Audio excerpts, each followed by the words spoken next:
नमस्कार, मैं हूं विशाल शर्मा और आप देख रहे हैं मनी सेंट्रल।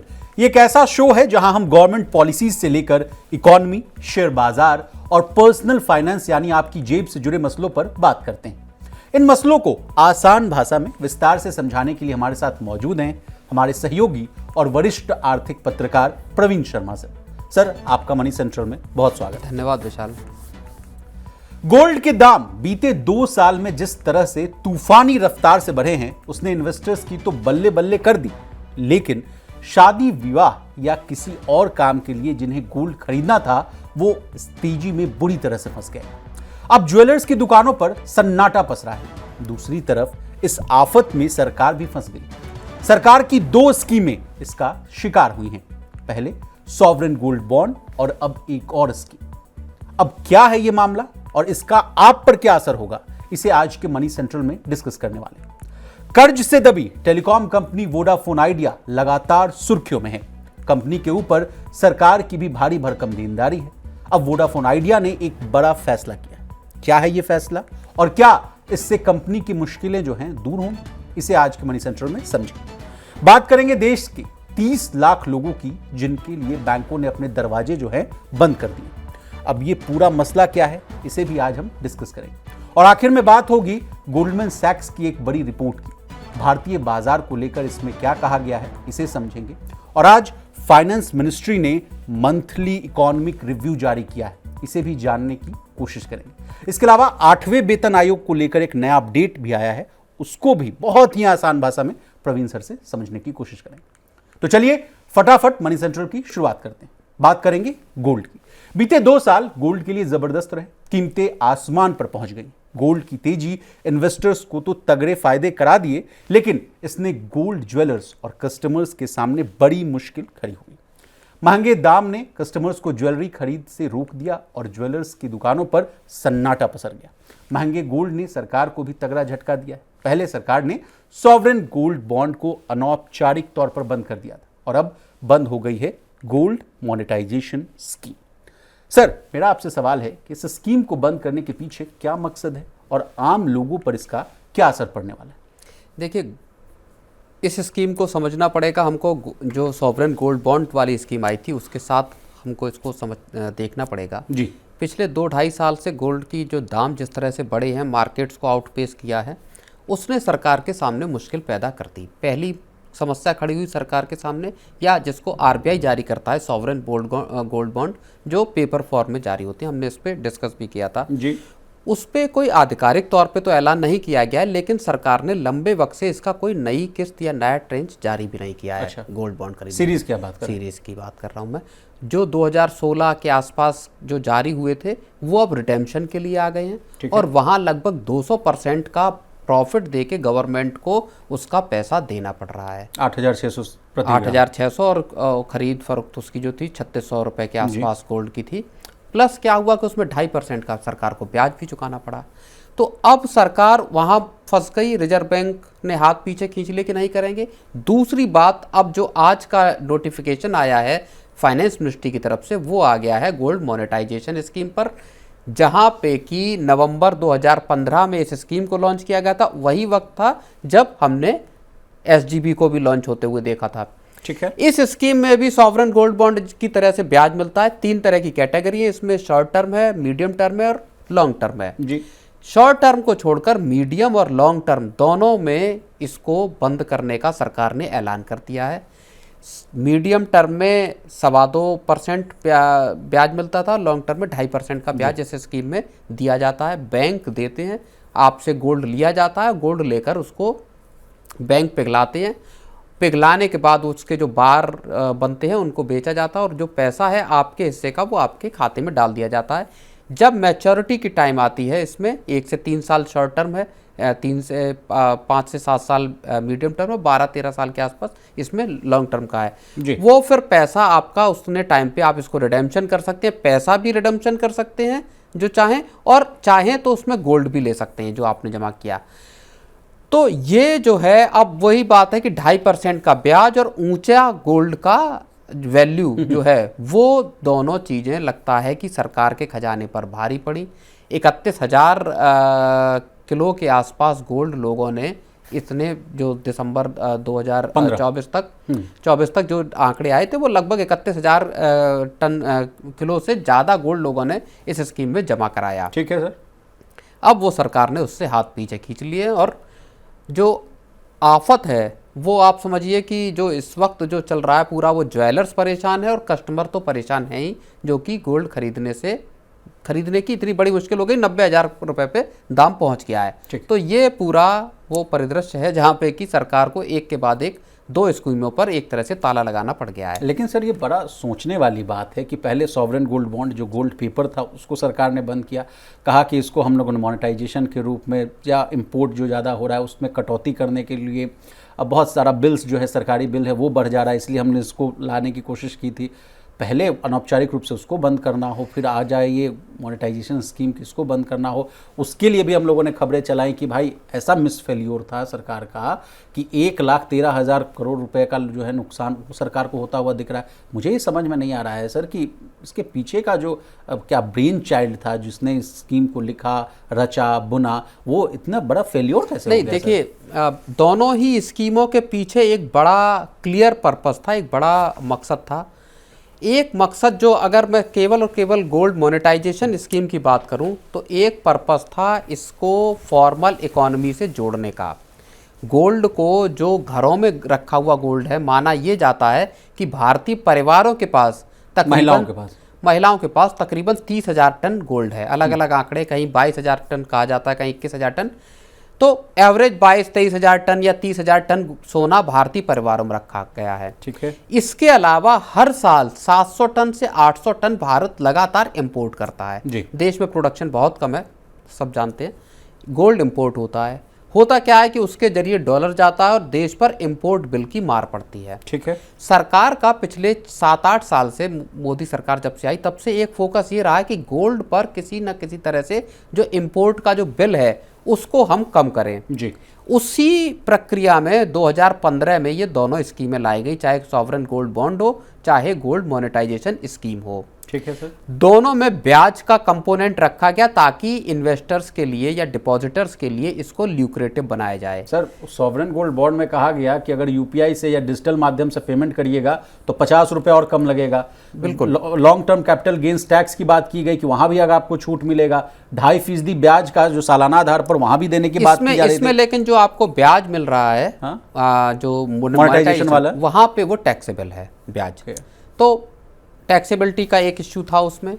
दूसरा इश्यू क्या आया कि लोगों को ये लगा कि जो सरकार के पास सोना जा रहा है उसका मतलब आपकी स्क्रूटनी हो रही है, सरकार को ये पता चल रहा है कि आपके पास कितना सोना है। ठीक। इसलिए ये स्कीम उस हद तक सफल नहीं हुई। 30,000 टन या 22,000 टन भी अगर हम गोल्ड मान लें भारतीय परिवारों के पास, और उसमें से केवल 31,000 किलो अगर सोना डिपॉजिट हुआ बैंकों के पास, तो वो उसका बहुत मिनिस्क्यूल अमाउंट है, बहुत छोटा अमाउंट है। तो ये पूरा का पूरा पर्पस जो सरकार का था इंपोर्ट कम करने का था, लेकिन इंपोर्ट पूरे के पूरे आप साल दर साल देख लीजिए 700-800 टन के इंपोर्ट से कम हुआ नहीं। सर, लोगों ने गोल्ड खरीदना जारी रखा। एक और लास्ट बात जो मैं कहूंगा, प्लीज सर, कि गोल्ड का प्राइस बढ़ा, इस पूरी ड्यूरेशन में गोल्ड बहुत महंगा हुआ जी। अब एक तो यह है कि आपने लिया गोल्ड मान लीजिए सस्ता जी, और अब गोल्ड महंगा हो गया, बैंकों ने उस गोल्ड को उठाया, जब आपका गलाया और बेच दिया और आपके खाते में पैसा डाल दिया, अब उस पर ब्याज मिल रहा है। अब अगर आप गोल्ड को आज की वैल्यू के हिसाब से देखें तो वो बहुत ज़्यादा बैठती है। तो क्या बैंकों को जो गोल्ड मोनेटाइजेशन स्कीम है इसमें क्या नुकसान हो रहे थे, इसमें क्या घाटे हो रहे थे, जिसकी वजह से फाइनेंस मिनिस्ट्री को इसको बंद करना पड़ा। फाइनेंस मिनिस्ट्री ने एक बात साफ तौर पे कही है, मार्केट की कंडीशंस को और मार्केट में जिस तरह के हालात हैं उसको देखते हुए इस स्कीम को रोका जा रहा है। बैंक चाहे तो शॉर्ट टर्म का जो गोल्ड मोनेटाइजेशन स्कीम वाला पार्ट है उसको चला सकते हैं अगर उनको इसमें फायदा दिख रहा हो तो। ठीक है। तो ये पूरी की पूरी गोल्ड को लेके जो कहानी है वो बहुत दिलचस्प होती हुई दिखाई दे रही है। सर, 2 पॉइंटर्स है, मैं बता देता हूं, एडिशनल जानकारी भी। एक तो गोल्ड प्राइस की आप जो बात कर रहे थे, 2024 की बात की जाए यानी पिछले साल बात की जाए सर, तो एक साल में जो सोना है 12,810 रुपए महंगा हो गया सर। 1 जनवरी 2024 को सोने की जो कीमत थी 63,352 रुपए के आसपास थी प्रति 10 ग्राम। 31 दिसंबर को यह आंकड़ा बढ़कर के आ जाता है 76,162। इस साल की बात की जाए यानी 1 जनवरी 2025 से लेकर अभी तक कितना महंगा हुआ, इसके पीछे कारण है सर टैरिफ, ट्रंप और तमाम तरह के जियोपॉलिटिकल टेंशंस। इस साल की भी अगर बात की जाए सर, मात्र मुझे लग रहा है कि ये 3 महीने ही हैं, 3 महीने में ही 11,589 माने 12,000 रुपए तक के आसपास महंगा हो चुका है। हाँ, मतलब अगर परसेंटेज टर्म में आप देखेंगे तो पिछले साल लगभग 24% गोल्ड महंगा हुआ था और अब तक लगभग 11-12% का रिटर्न गोल्ड दे चुका है। मार्केट्स जहाँ पे नेगेटिव रिटर्न दे रहे हैं, अगर आप देखें निफ्टी को अक्टूबर सितंबर के पीक के बाद अगर हम देखें तो लगभग 10-11% का निफ्टी में नेगेटिव रिटर्न है। उसी के टर्म में अगर आप देख लो तब से अब तक तो 15-14-15% अगर गोल्ड में तेजी आई है तो लोगों का एक रश बढ़ा है। चाहे गोल्ड ETF देख लीजिए या दूसरे मीडियम देख लीजिए, लोगों का गोल्ड एक हेजिंग के तौर पर, एक इन्वेस्टमेंट के सेफ एवेन्यू के तौर पर गोल्ड की डिमांड बढ़ी है। वहीं सरकार भी थोड़ा पिछले 2 साल में सरकार को ये समझ में आया कि गोल्ड पे जहां वो फ़ायदा कमाना चाह रही थी, जहां वो चाह रही थी कि एक इनफॉर्मल सेक्टर से निकलकर फॉर्मल इकोनॉमी में गोल्ड आ जाए, देश का रखा हुआ इंपोर्ट कम हो जाए, उसमें से दोनों जो ऑब्जेक्टिव हैं वो हासिल होते हुए नज़र नहीं आ रहे कम से कम। लेकिन सर एक आंकड़ा है जो थोड़ा पॉजिटिविटी दिखा रहा है, उसको भी मैं आपसे समझना चाहूँगा, आपके चश्मे से देखना चाहूँगा। गोल्ड इंपोर्ट का आंकड़ा है सर। 2015 में जब इन दोनों स्कीम्स को लाई सरकार तो उस समय गोल्ड इंपोर्ट था 900 टन, ठीक है, और अब ये 780 टन पर आ गया है सर। हालांकि सोने की आयात में इसमें कमी आई है, लेकिन वो ज्वेलरी की जो डिमांड है ना वो कम हुई है। ओके, ज्वेलरी की डिमांड इस साल जनवरी से अब तक बहुत ज़्यादा गिरी है और ज्वेलरी की डिमांड ही पिछले साल भी, जो कि वर्ल्ड गोल्ड काउंसिल की रिपोर्ट है, उसने इस साल के आउटलुक में भी ये कहा है कि ज्वेलरी की डिमांड वो कम हो सकती है क्योंकि ऊंचे प्राइसेस हैं और लोग इस वजह से अफोर्ड नहीं कर पा रहे। यही वजह है कि बैंकों को, बैंक कह रहा हूँ, ज्वेलर्स भी बड़ी परेशानी में, दुकानों पे उनके पे एक तरह से सन्नाटा पसरा हुआ है। और दूसरी तरफ जिन बैंकों से वो लीज लेती है गोल्ड मेटल लोन करके, जो पूरी गोल्ड ज्वेलरी इंडस्ट्री है उसका 20% हिस्सा, उसका गोल्ड मेटल लोन, जिस लोन को लेके ज्वेलर्स पूरा धंधा चलाते हैं, वहां पे उनको बैंकों की तरफ से मार्जिन कॉल्स आनी शुरू हो गई हैं। तो गोल्ड पे इस वक्त चीज़ें बहुत दिलचस्प हैं और दुनिया भर में जिस तरह की अनिश्चितता है उसने चीज़ों को और थोड़ा, गोल्ड को लेकर कम से कम चीज़ों को थोड़ा, अब देखिए ना सर, 10-15 दिन के बाद खरमास भी खत्म हो जाएगा, अक्षय तृतीया भी आने वाली है और ऐसे में आम निवेशक जो मिडिल क्लास है उसको अगर सोना खरीदना हो तो उसके लिए तो बड़ा आफत है सर। 90,000 रुपये के आसपास पहुंच गया है। 10 ग्राम भी ले तो भाई अब वहाँ तो नो कॉस्ट EMI वाला तो कॉन्सेप्ट है नहीं कि भाई यहाँ ब्याज ना दें और पार्ट बाई पार्ट तरीके से आदमी आकर पेमेंट करे, तो बहुत चिंताजनक बात है सर। चलिए, गोल्ड के बाद अब बात करेंगे वोडाफोन आइडिया की। बीते कुछ दिनों से ये कंपनी लगातार सुर्खियों में है। कर्ज और सरकारी बकाये के बोझ तले दबी वोडाफोन आइडिया ने अब एक बड़ा फैसला किया है। कंपनी ने डिपार्टमेंट ऑफ टेलीकम्युनिकेशन को चिट्ठी लिखी है और कहा है कि वो 2021 से पहले खरीदे गए स्पेक्ट्रम का एक हिस्सा सरकार को वापस कर सकती है। इससे मार्च 2015 की नीलामी में लिए गए स्पेक्ट्रम के लिए कंपनी की बैंक गारंटी जो है 6,091 करोड़ रुपए से घटकर 2,900 करोड़ रुपए पर आ जाएगी। मेरा आपसे सवाल है सर कि वोडाफोन आइडिया को लेकर क्या बड़ी खबर है और क्या उसको बड़ी राहत मिलेगी क्या? नहीं, बिल्कुल, ये एक और चिट्ठी जो वोडाफोन आइडिया ने डिपार्टमेंट ऑफ टेलीकम्युनिकेशन को लिखी है और कहा है कि भाई हमारे पास जो स्पेक्ट्रम है जो हमने 2021 से पहले खरीदा है उसका हम एक हिस्सा आपको वापस करने को तैयार हैं, सरेंडर करने की उन्होंने बात कही है। इन्होंने जब अपनी पिछली चिट्ठी लिखी थी जो अक्षय मुंदला ने सरकार को लिखी थी जी, जो वोडाफोन आइडिया के CEO हैं, तब उन्होंने ये कहा था कि हम इस हैसियत में नहीं है कि जो 6,091 करोड़ रुपए का जो स्पेक्ट्रम का बकाया उनको देना है 2015 का, उसमें बैंक गारंटी के तौर पे वो रकम देनी है, उसको देने की हैसियत में कंपनी नहीं है और ऐसे में उस पैसे पर सरकार उनको रियायत बरते।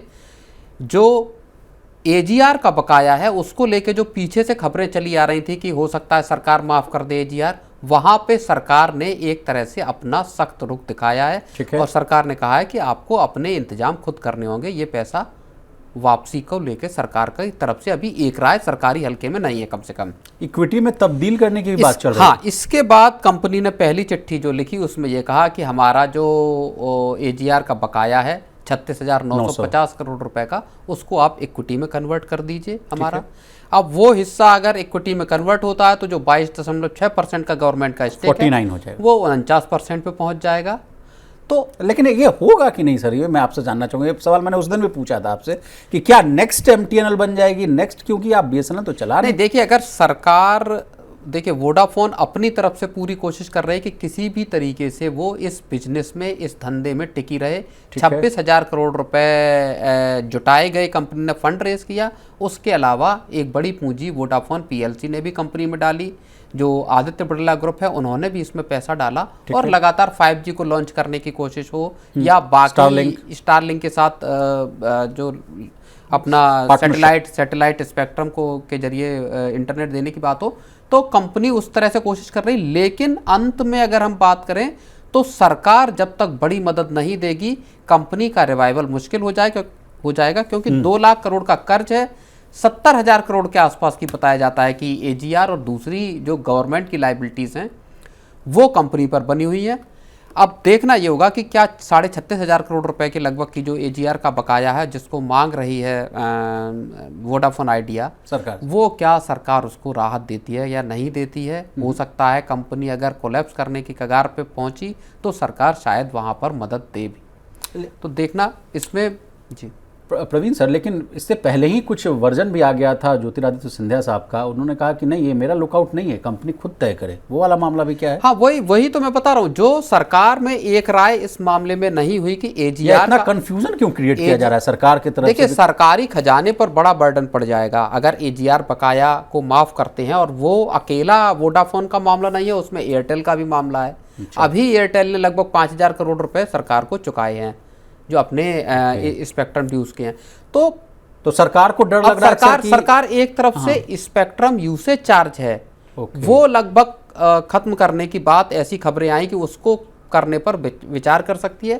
अगर वही होता है तो 8,000 करोड़ रुपए का बेनिफिट अकेला वोडाफोन आइडिया को हो जाएगा। जो आप स्पेक्ट्रम यूज करते हैं उस पर जो आपको चार्ज देना पड़ता है, उसको सरकार खत्म करने की बारे में सोच रही है। तो कुल मिला के आज भी वोडाफोन आइडिया का शेयर गिरावट के साथ बंद हुआ। तो कुल मिला के वोडाफोन आइडिया के लिए अभी अगर हम मोटे तौर पर ब्रॉडर पिक्चर देखें तो संघर्ष बाकी है जी। हर महीने जो कस्टमर्स हैं वो छोड़कर जाने का सिलसिला लगातार बना हुआ है। वोडाफोन आइडिया के साथ भी और बीएसएनएल के साथ भी हाल के महीनों में कस्टमर्स छोड़ के गए हैं। तो कंपनी को अपनी सर्विसेज को सुधारना है, कंपनी को 5G को लॉन्च करना है, 4G को लॉन्च करना है। तो बहुत सारी चीज़ें ऐसी हैं जिसमें अगला कुछ जो वक्त है वो इन्हीं चीज़ों को निकालते हुए जाएगा। प्रवीण सर, शेयरों की आप बात किए, 7.03 रुपए के आसपास क्लोज हुआ। आज का लो है 6 रुपये 98 पैसे का, हाई है 7 रुपये 21 पैसे का। मेरा आपसे एक सवाल था सर, बीच में मैंने इंटरप्ट भी आपको किया था। सरकार इसलिए भी तो हाथ पीछे नहीं कर रही है कि भाई इसका अगर माफ कर दिए तो फिर एयरटेल भी आ जाएगा, फला कंपनी भी आ जाएगा, तो वो बोझ और बढ़ता चला जाएगा। वही तो बात है ही, एयरटेल और वोडाफोन आइडिया सबसे बड़े बेनिफिशियरी होंगे अगर एजीआर को सरकार माफ करती है। इस मामले में देखिए, जो हमने पहले भी डिस्कस किया था, चीजें कोर्ट तक गई, सुप्रीम कोर्ट में कई बार पिटीशन गई। अंत में कोर्ट ने कहा कि नहीं, जो इसके कैलकुलेशन का तरीका है एजीआर का, वो जो सरकार ने कैलकुलेट करने का तरीका बनाया है वो वैलिड है और उसी के आधार पर आपको देना पड़ेगा। जो वोडाफोन आइडिया की क्यूरेटिव पिटीशन थी उसमें उन्होंने कहा कि इसका तरीका बदला जाए, और अगर वो फॉर्मूला बदला जाता, कैलकुलेशन का तरीका बदला जाता, तो एक सब्सटेंशियल गिरावट इनके एजीआर ड्यूज में आती जी। लेकिन अब उसमें समझने वाली बात एक ये भी है कि जो टेलीकॉम सेक्टर है वो इतना हाईली सरकार की तरफ से रेवेन्यू लिए जाने वाला सेक्टर है कि जिसको समझा जाना जरूरी है।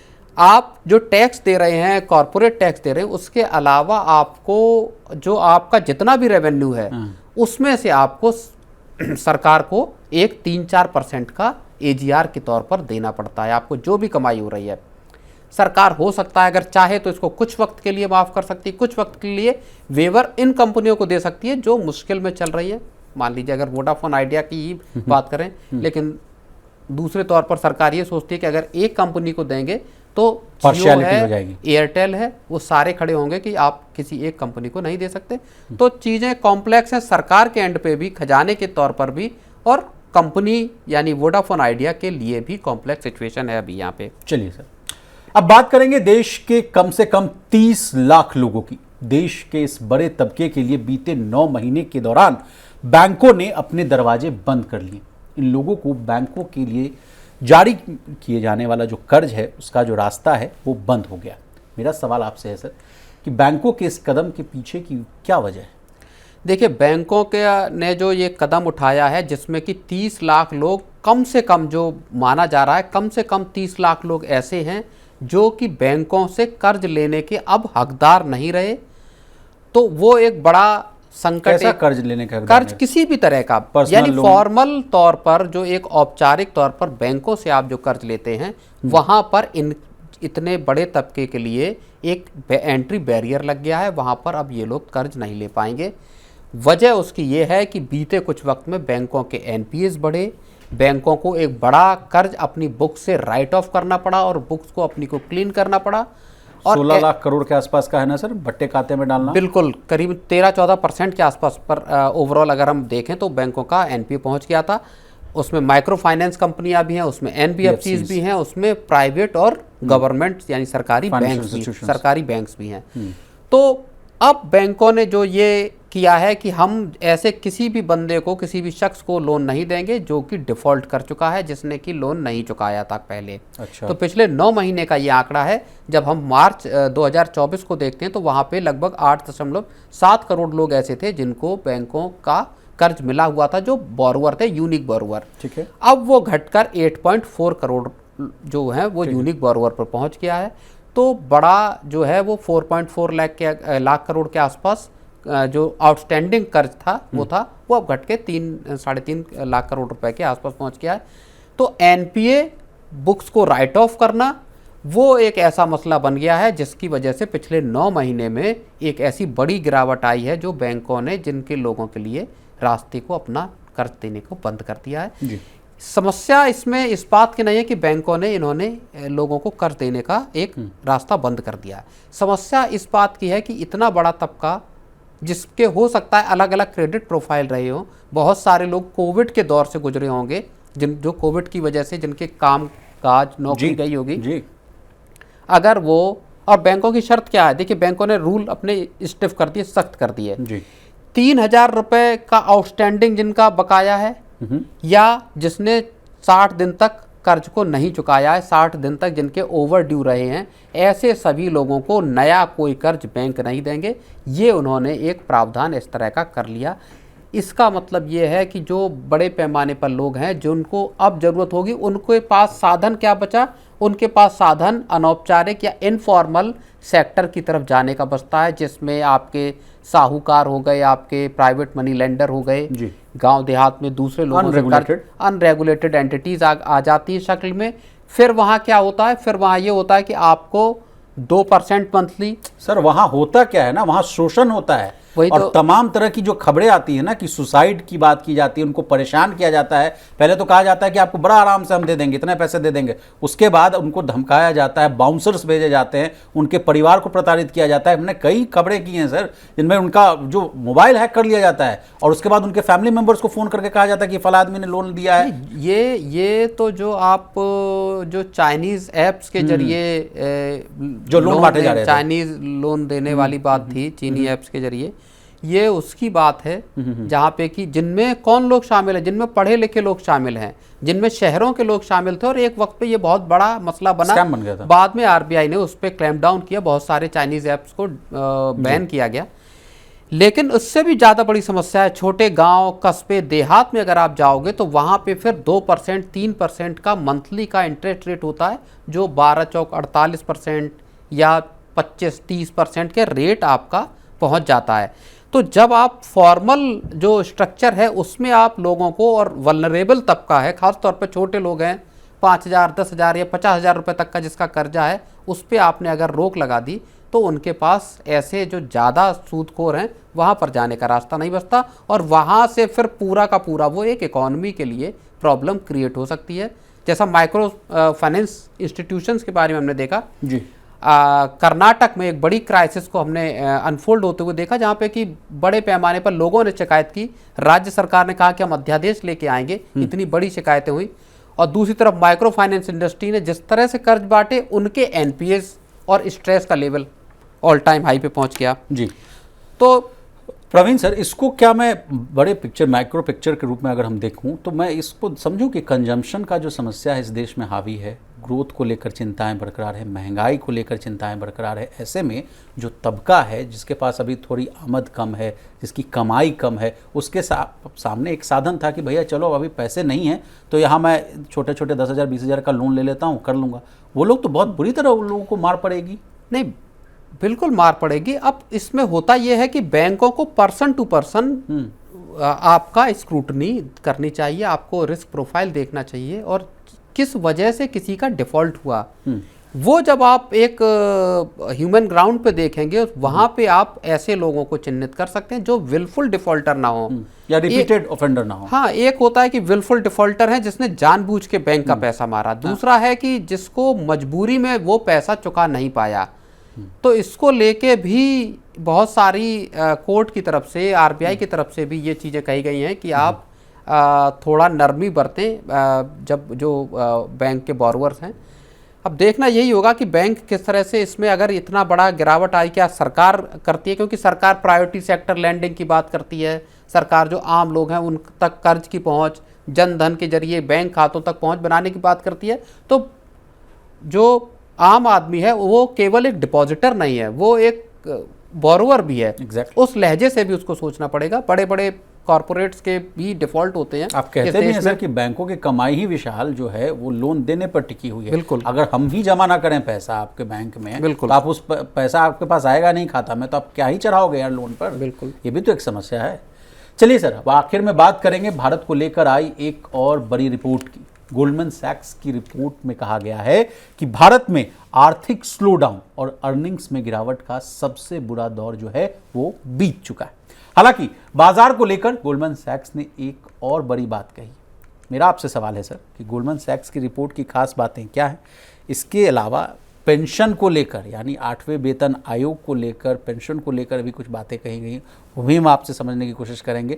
उसके अलावा भी 8वें वेतन आयोग पर हम लोग अभी पीछे हम लोग चर्चा भी कर रहे थे, उस पर भी आप थोड़ा रेखांकित। देखिए, गोल्डमैन सैक्स की रिपोर्ट ऐसी कई हाल के वक्त में जो रिपोर्ट्स आई हैं उनकी एक कड़ी उसको हम मान सकते हैं, जिनमें भारत को लेकर एक बुलिश रुख अपनाया गया है, बुलिश रुख बताया गया है। चाहे जिम वॉकर हो या इससे पहले मॉर्गन स्टैनली हो या दूसरी जो ब्रोकरेज फर्म है, ग्लोबल ब्रोकरेज फर्म है, उनका और फंड्स का हो, सब अब ये कहने लगे हैं कि भारत अब स्लो डाउन के दौर से निकल चुका है। अजय बग्गा हो जैसे।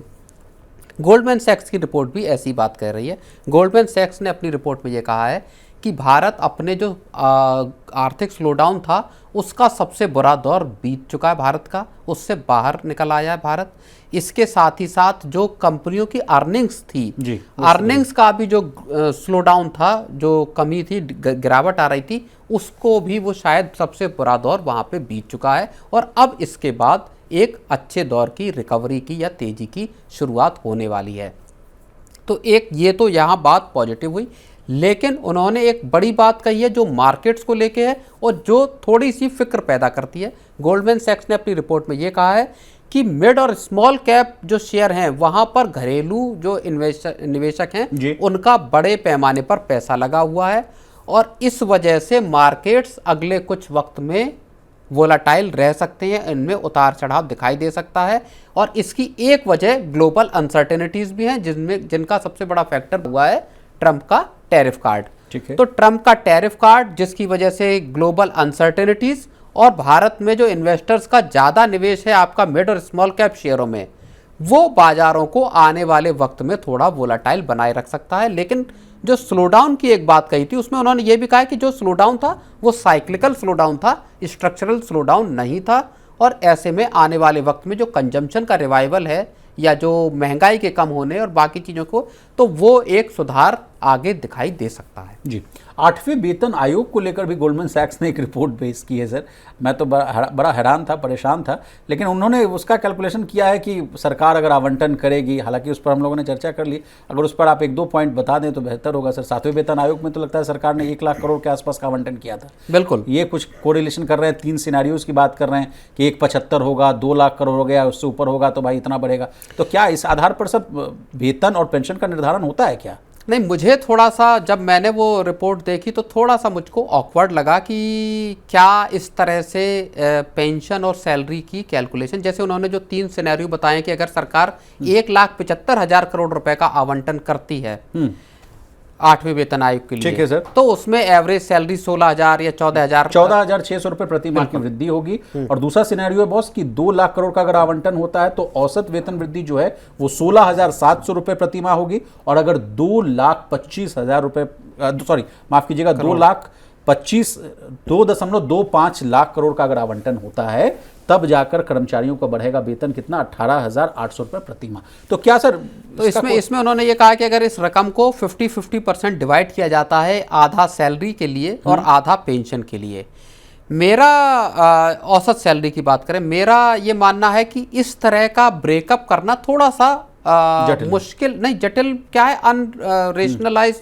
एक वे है जिसमें कि आप बहुत एक मोटे तौर पर समरी के तौर पर अगर हम कहें तो ये आंकड़ा हम दे सकते हैं कि साहब लगभग इतनी बढ़ जाएगी। लेकिन इसको एक्चुअली सरकार कितना फिटमेंट फैक्टर रखती है, कितना डीए रखती है, बाकी क्या रिकमेंडेशंस आते हैं जो वेतन आयोग जब गठित हो जाएगा, जब उसकी अनुशंसाएं आएंगी और सरकार उनको मानेगी, तब क्या फिगर्स निकल कर आएंगे और किस अलग अलग जो ग्रेड हैं केंद्रीय कर्मचारियों के जो वर्ग हैं उसमें किस ग्रेड की सैलरी कितनी बढ़ने वाली है। जैसे अभी हमारी बात हो रही थी तो एक सोर्स से वो कह रहे थे 30 से 32% का बेनिफिट होगा, जो डिमांड है, जो नॉर्मल ऐसा माना जा रहा है कि उसको माना जाएगा, तो तकरीबन 30 से 32% सैलरी बढ़ जाने की, ओवरऑल सैलरी बढ़ने की उम्मीद है। तो उसमें आप एक मोटे तौर पर आंकड़ा दे दें तो हो सकता है दिया जा सकता है, लेकिन अगर हम बहुत कॉम्प्लेक्सिटीज के साथ इसको समझेंगे तो शायद इस तरह के आंकड़े दे पाना बहुत कठिन है। ठीक ठीक, चलिए सर, आज के मनी सेंट्रल को आज इसी वक्त पर, लेकिन इसमें जो 8वें वेतन आयोग की आपने पेंशन की और उसकी बात की, इसमें एक और बड़ा मसला है जो आज निकल कर आ रहा है, जो हमारे सोर्सेज से हमारी बात हुई है, प्लीज बताइए, जिसमें एक बड़ा कंसर्न इस बात को लेकर जताया गया है कि क्या 1 जनवरी 2026 से पहले जो लोग रिटायर होंगे क्या उनको जो यूपीएस के तहत जो पेंशन मिलेगी उसमें 8वें वेतन आयोग का फायदा मिलेगा या नहीं मिलेगा, यानी उनको 30 से 32% का जो जंप है वो मिलेगा या नहीं मिलेगा। बिल्कुल, जिन सरकार ने फाइनेंशियल बिल जो मंगलवार को पास किया है उसमें जो अमेंडमेंट किए गए हैं उसको लेके संसद में भी हंगामा हुआ है। केरल के 2 सांसदों ने इस चीज को लेके सवाल उठाए हैं, जिसमें सरकार को पावर दी गई है कि वो ये तय करे कि पेंशन में या बढ़ी हुई जो सैलरी आएगी 8वें वेतन आयोग की, उसमें कौन लोग उसमें दाखिल होने के योग्य होंगे, यानी क्राइटेरिया क्या होगा, ये सरकार को तय करने की उसमें आज़ादी होगी। बात यह भी कही गई कि रेट्रोस्पेक्टिवली क्या इसको लागू किया जाएगा या नहीं किया जाएगा, जहां पे ये बात आ जाती है कि जो अगले कुछ महीनों में रिटायर होंगे या जो 8वें वेतन आयोग के जो रिकमेंडेशन आएंगी उनके लागू होने से पहले जो लोग रिटायर हो रहे हैं, क्या उन लोगों का जो पेंशन बनेगी उसमें 8वें वेतन आयोग का जो बेनिफिट हैं वो उनको मिलेंगे या नहीं मिलेंगे, इसको लेके अभी क्लैरिटी नहीं है। और सांसदों से लेके तमाम वर्ग जो कर्मचारियों के भी संगठन है वो इस पे सरकार से क्लैरिटी की मांग कर रहे हैं।